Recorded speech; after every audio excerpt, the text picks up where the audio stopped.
So my kid is a furry. Hi, 28-year-old female, USA, with furry friends checking in and chiming in. By looking up the definition, you get the following: an enthusiast for animal characters with human characteristics. In particular, a person who dresses up in costume as such a character or uses one as an avatar online. In practice, it is just what's stated above. It's been popularized and adopted to the point that many individuals, I'd say mostly younger and new to the scene, consider it an identity or sexuality when it isn't.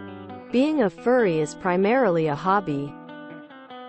As a parent, however, there are things to watch out for. The community can be very welcoming and wholesome, but also has very strong roots in the fetish community and pornographic communities. Any website with furry art will often also contain large amounts of furry porn. One of the most famous sites is furaffinity.net. Link is NSFW, not safe for work. So don't open in public or on your work device. If she gets on this site, she will see porn. Tons of it. Tons. This website may help you with some questions. Furry conventions are a big thing.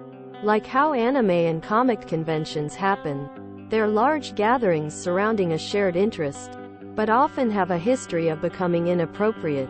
I would suggest never letting your daughter go to a convention unless you plan to attend as well. Some conventions have gone well. Others have gone so poorly that they've been banned from major cities due to the drugs, drinking, destruction and sexual activities committed by irresponsible adult furries.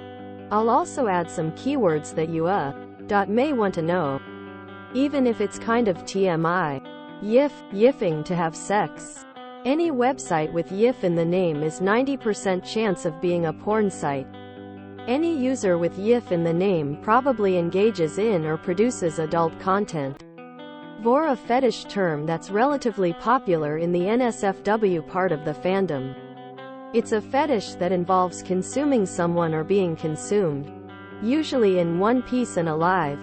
Mersuit, also called a yiffsuit, this is a fursuit costume, specifically designed for intercourse.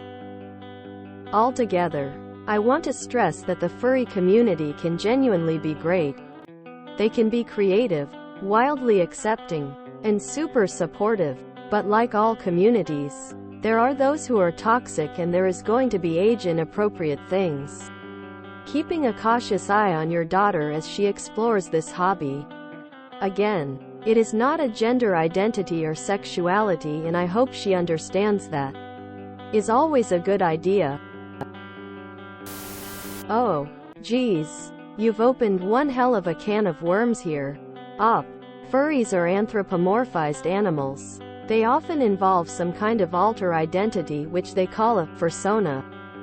Like a persona, with fur. For many people, the furry online community is perfectly innocent. But any popular online community will inevitably attract degenerates. The degenerate portion of the furry community is very loud and very effed up. So expect to hear a lot of hyperbole when others are telling you about furries. What you should realize and recognize about the furry fandom is that it's first and foremost about people having fun and expressing themselves.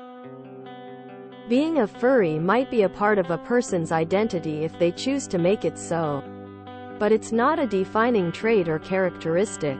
Much in the same way a person who buys a stormtrooper costume and dresses up for Star Wars role play isn't defined by that hobby. All in all, I think it's important for you to simply accept your daughter for her choices. Even if you might dislike some of the things they like, you want them to be happy, to respect you and trust you. And they won't be able to do that unless they feel like they can be sincere around you. If they have to hide their curiosity and interest in being a furry, then it will snowball into them hiding more and more from you, until eventually the trust connection is severed completely. This is a pretty informative article. It feels like everyone has an opinion, or heard a rumor, about kids dressing up as animals. calling themselves furries and demanding litter boxes. Harmful misinformation about furries is running rampant on social media and even being promoted to some school boards. Have you heard of cosplay? Where people costume as characters. They might dress up as a stormtrooper or superhero and attend a comic book convention to have fun with friends. Furries do a similar thing, but with a twist. Furries are people who have an interest in anthropomorphism, which specifically refers to giving human characteristics to animals. In its most distilled form, furries are a group of people who formed a community, or fandom, because they have a common interest in anthropomorphic media, friendships and social inclusion. About 95% of furries develop their own unique avatar-like character called a fursona, the product of deep reflection. Fursonas can represent idealized versions of the self that are imbued with positive characteristics, like being sociable, funny and less anxious. Fursonas can be a safe, functional way for furries to explore who they are as people, including their gender identity and sexual orientation. Research also indicates that a fursona can help facilitate interactions with others and result in more social confidence. Furries don't identify as animals. They identify with animals, in the same way that cosplayers typically don't believe they are actually Spider-Man. Furries don't think they are their fursonas. Have you met sports fans who wear their team's jersey at a special event, such as a game, or a music fan who wears their favorite band's branded t-shirt? Most people wouldn't wear this kind of fan paraphernalia to work or a job interview, and some wouldn't wear it at all. That's the case for furries, too. Is it possible that somewhere someone has asked for a litter box? Anything is possible, and I can't disprove a negative. But are litter boxes an integral part of the furry fandom? We've never observed litter boxes at any of the dozens of furry conventions we've attended internationally. https://phys.org/news/2022-11 Furries debunking mythskidsAnimals.html. To put is simply, furries are people that like to role play or LARP as animals, anthropomorphic animals. So said you're around 50, I feel you could relate it to people dressing up and acting out Star Wars, or ever those Civil War reenactments. NGL opt to speak outside of the ideal bubble that is Reddit on the street to the general public. It's mad weird. It's just kinda is. And not to put the fear of God into you, but I'm not sure how to go about regulating your kid from things like bug porn, but that's not the whole community. A lot of the furry community are self-aware, decent people just having non-harmful fun. Your kid being a furry is way less concerning than them being on Roblox or 4chan emo. Hell, even the anime community can be concerning at times.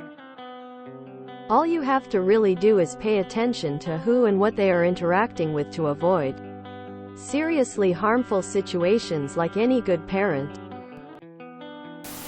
Unfortunately, if she's online in furry communities, there's a lot of porn. I come into contact with it through memes. I just make sure she's safe. Maybe actively get excited and over-involved as a parent tactic to make her uninterested if you're up for that. Love the line that says they don't identify as animals but identify with animal. A furry can mean a few different things. On the most innocent side, they are people that really like anthropomorphized animals, like drawing human-like eyes, hands, or mouths on a cow. On the far other end of that spectrum is people that dress up in animal costumes to have orgies. Kids are dumb. They have little real-life experience or perspective, and they often don't fully understand consequences.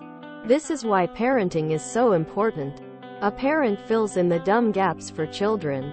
Dressing up as a furry creature is one thing. It's odd, abnormal of course, but relatively harmless. But if they begin to want to identify as various creatures, I'd personally shut it down.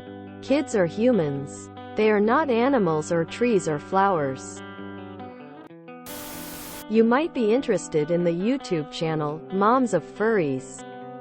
They share a similar experience as you. https www.youtube.com/watch v equals xtjbvosxs. Basically, the furry fandom is just like any other internet subculture. Trekkies, anime, Comic-Con, where instead of dressing up as Wonder Woman, instead you dress up as your own created cartoon characters. The big issue with furry culture is that people erase their identities in favor of the animal identity, and oftentimes age as well. Be very careful of predators, as most participating in these online communities would likely be over 18. If she has a relationship or sexual talk with anyone, then it's probably illegal. Furry culture is not innately bad, but it's actually unbelievably erotic and kinky, with an incredible focus on sex. Not appropriate for a minor, especially interacting with adults in the community. This information may be outdated because the websites and general culture has changed. But I remember when I was younger, being a kid in the furry fandom was like making original characters for their favorite franchise, e.g. Sonic or Warrior Cats books, or entirely original characters, and drawing pictures of them and posting them online. Random examples. Though kids may not use DeviantArt nowadays because times have changed and they prefer other websites. And because DeviantArt has had a reputation for being trashy and not exactly good for kids. https www.deviantart.com/nitrizer/art/kareniteformref713089039. https www.deviantart.com/owlcoat/art/cedar711337986. https www.deviantart.com/noblemaiden/art/atsonarthyorka522412451. Some people like making loads of characters and designs. And sometimes people make a character to represent themselves and call that a fursona. They're not always wolves and cats. But there's lots of wolves and cats as fursonas because kids like to imagine themselves as wild and free and fierce as a wolf or a cat. And because they're cute, there's the imaginative fun and form of escapism in that aspect. Ages ago, there were many kids out there making characters. And they'd put all sorts of colors and wings and horns and special powers onto their characters. And people dubbed those characters sparkle dogs, which was intended to be derogatory, because there were so many kids making these sorts of fun characters and posting them online. And sometimes people would draw other people's characters, or they write stories about their own characters, or they'd roleplay online, which is like typing paragraphs about their character interacting with other people's characters. E.g. User 1. Sora spots a strange new cat walking into her territory. She pounces on the cat and snarls, "What are you doing here?" Quote. User 2. Mosfer pushes Sora off and clambers up a tree. "That's not a nice way to say hello." Quote. And the interaction goes on and on. Or people would play games like Impressive Title, Feralheart, Animal Jam, Cereal Soup, where you make your own animal character, then run around as an animal and chat to people, and roleplay. At least that's the more kiddie side of the furry hobby. Like others said, you have to watch out for the NSFW side because that's easy to stumble upon. Or people doing nasty things during roleplay. But the kiddie side can be rather harmless. Yeah, it's more like anime fan, or believer, or goth. It's a fandom, hobby, style. It's not a gender or anything. As 50-year-old mom of a 15-year-old who's at the trying to find herself phase, I want to tell you, you are not alone. My daughter has come to me saying, "Mom, I'm a lesbian." Then, "Mom, I want to be a boy." Then she came saying she is bisexual. Now she is straight and has a boyfriend. Who knows what is she going to come up with next? But my answer has always, and always will be, okay, I love you. Sometimes I think that is what she feels pressured to say, do or identify with. Because if she doesn't, she's the weird one. But the point is, no matter what, I want to let her know that I love her. Accept her and that she can always find refuge in me when she needs it. Too much internet. When I was 12, I told my parents that I was a vegetarian because I wanted to shock them. Because I felt like it was me. And because it set me apart from others. It was 1990. This is the same thing. This is definitely going to be a large rabbit hole up. I'd take the time to learn as much as you can. As far as what you should do, I think the best choice would be to just support whatever your daughter, however she decides to express herself. You may not have to agree. Maybe you can even think it is weird. But you should support her. If she isn't involved with predatory behavior on the internet and isn't harming anyone, it should be fine. Sorry if the wording is weird. I hope you can understand what I was trying to say. TLDR, be cool with it and support her either way. It is definitely true that furry stuff is heavily tied into sex and kink lifestyle. I'm 30. I got into it last year. So very late compared to most people. Most furries I meet are in their early or mid-20s. Almost none are over 40. And yeah, it was a gateway into kinky sexual play for me. But what I do notice is that there is a big bright red line drawn between people under 18 and over 18 in the fandom. Me and my adult furry friends do not associate with underage furries for the most part. And any of the adult-themed furry parties I go to explicitly ban under 18s. Or under 21s if there is drinking involved. Which is definitely a good thing. I think you should be chill about it and let her explore it. It's not a gender identity or sexual orientation. It's a hobby, lifestyle like any other. At the end of the day, she probably just thinks the anthropomorphic animals characters are cute and she is finding like-minded friends in the community. It doesn't have to be sexual. The one thing to watch out for are adult predators who will use furry to prey on underage kids.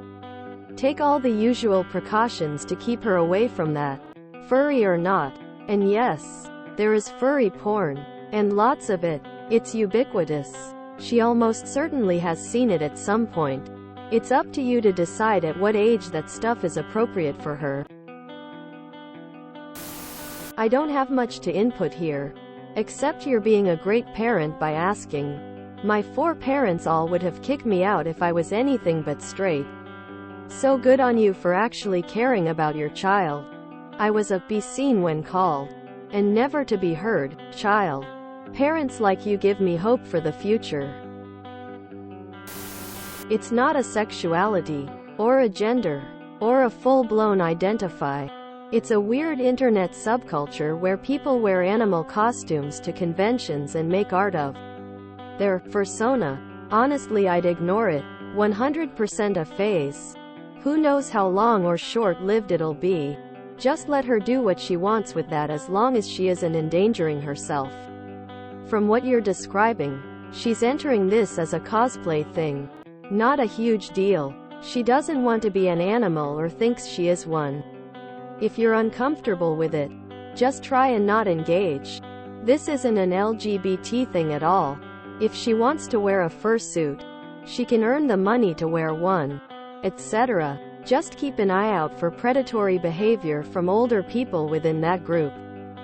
I used to think it was sexual 100% of the time, but I have learned it is not. It's basically just an odd escapism subculture. Hi there. Furry here around 25. Furry definitely, probably, isn't some "I'm a pansexual hyperfox" thing. Being a furry is more a hobby than anything. I won't reiterate the more pain points. Troubleline Mind summed up the trickier to tackle stuff really well. Just wanted to drop this resource for you if someone else hasn't. It's a website called Moms of Furries. Super useful resource for parents wanting to understand the whole thing from two mothers of furries themselves. I figure it would be a super helpful resource for you to try to make sense of it all. 2023. The year no one knows what gender, or age, or even what species they are.